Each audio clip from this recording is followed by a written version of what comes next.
स्वागत है दोस्तों टू द पाथ चैनल पर। मैं हूं प्रिया सिंह। आज हम कक्षा 10वीं का एक चैप्टर पढ़ने जा रहे हैं जिसका शीर्षक है सूरदास के पद। तो चलिए देर ना करते हुए हम शुरू करते हैं। उदय तुम हो अत बड़भागी, अपरस रहत स्नेह तगाते, नाहिन मन अनुरागी, पुरैन पात रहत जल भीतर, तारह देश देह न दागी, ज्योजल माह तेल की गागर, बूंद न ताको लागी, प्रीति नदी में पाँव न बोरयो, दृष्टि न रूप परागी, सूरदास अबला हम भोरी, गुड़ चाटी ज्यो पागी। यहाँ पर गोपियां उद्धव से अपने कंप्लेन कर रही, अपने मन की व्यथा कह रही हैं। उद्धव कौन है? उद्धव वो इंसान है जो कृष्ण जी के साथ रहते हैं। तो उनको कृष्ण जी ने भेजा हुआ है गोपियों का हाल चाल जानने के लिए। तो वो कहती हैं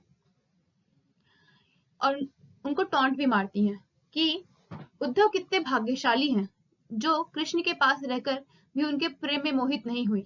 वह कृष्ण के प्रेम से उसी तरह अछूते हैं जैसे कमल के पत्तों के भीतर रहकर भी जल को अछूते रहते हैं। उनके कहने का मतलब है कि उद्धव कृष्ण भगवान के पास रहते हैं लेकिन कभी भी उनके प्रेम में नहीं पड़े। जिस तरीके से कमल का पत्ता पानी पे रहता है लेकिन पानी कभी भी कमल के पत्ते को स्पर्श नहीं कर पाता, ठीक उसी तरह उन्होंने और भी 2-3 एग्जाम्पल दिया है। जैसे कि जिस तरह तेल में डुबाए गए गगरी, गगरी मतलब मटका, जब आप मटके को तेल में डुबा देंगे उसके ऊपर पानी डालेंगे तो उसको स्पर्श नहीं कर पाता, छू नहीं पाता है।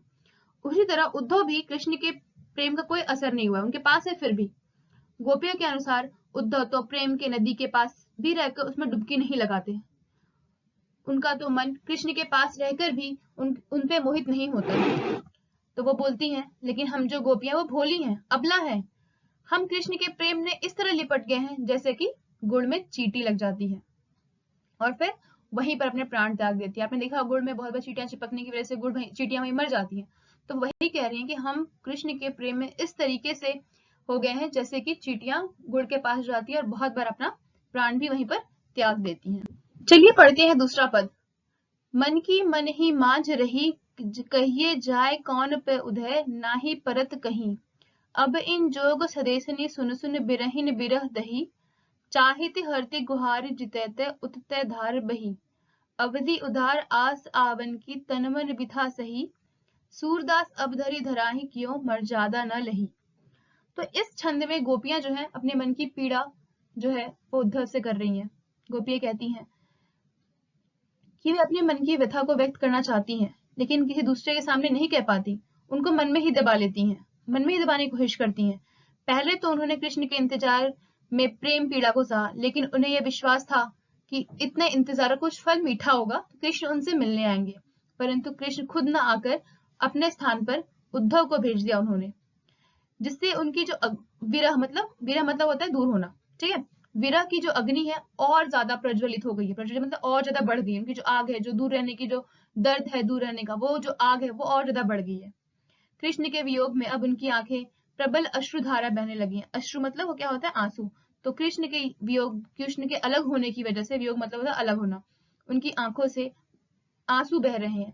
अब धैर्य रखें क्या फायदा जब कृष्ण ने ही मर्यादा का पालन नहीं किया। उनका मतलब क्या? अब हम धैर्य ही रख सकते हैं और क्या कर सकते हैं कि जब कृष्ण ने ही प्रेम की मर्यादा का पालन नहीं किया, मतलब उनको हमसे प्रेम था, हमको उनसे प्रेम था, लेकिन उन्होंने हमारे बारे में बिना सोचे ही आपको भेज दिया, हमसे मिलने नहीं है। उन्होंने मर्यादा नहीं रखा, तो हम क्या कर सकते हैं।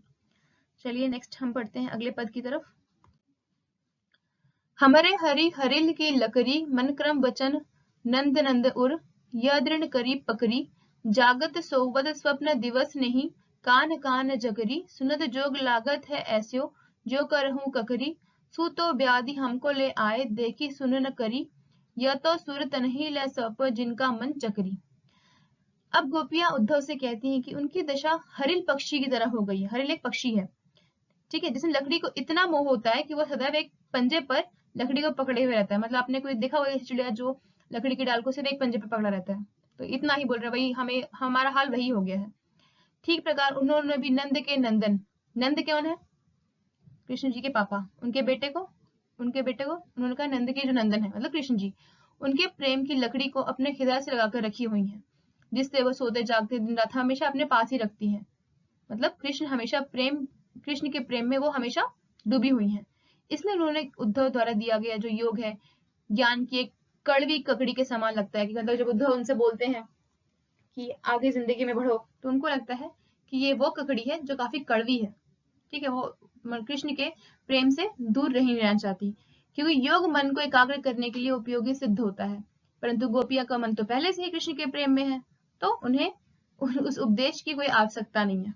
ठीक है, अगला है हरिहर राजनीति पढ़ी आए, समुझी बात कह मधुकर के, समाचार सब पाए। एक अति चतुर होए पलही के, अब गुरु ग्रंथ पढ़ाए। बड़ी बुद्धि जानी जो उनकी, जोग संदेश पठाए। उद्धव भले लोग आगे के, पर हित डोलत धाय। अब अपने मन फेर पहिए, चलत जुझोति चुराए।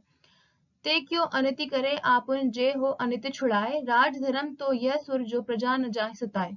गोपियों को लगता है कि कृष्ण ने अब राजनीति भी पढ़ ली है, कृष्ण अब राजनीति करना सीख गए हैं, मतलब बड़ी चतुराई से काम कर रहे हैं। कहते हैं कि जो लोग राजनीति जानते हैं वो बहुत चतुर होते हैं, वही वो कह रही हैं। इसलिए उन्होंने खुद ना आकर उद्धव के द्वारा पर संदेश भिजवा दिया है कि वो गोपियों का हाल जान पाए। गोपियों के अनुसार कृष्ण पहले से ही बहुत चतुर थे, लेकिन अब तो लगता है कि उन्होंने कोई गुरु ग्रंथ ही पढ़ लिया है चतुराई के मामले में। इसीलिए उन्होंने बहुत बुद्धिमानी के साथ उद्धव के द्वारा अपना जो संदेश है वो भिजवाया है।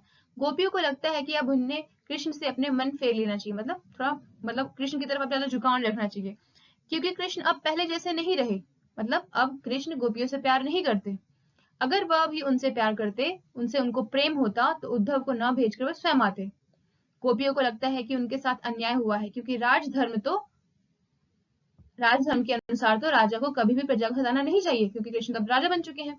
जब वो गए हुए थे कंस को मारने, उसके बाद आए नहीं वापस, तो ये उसके बाद का कहानी है।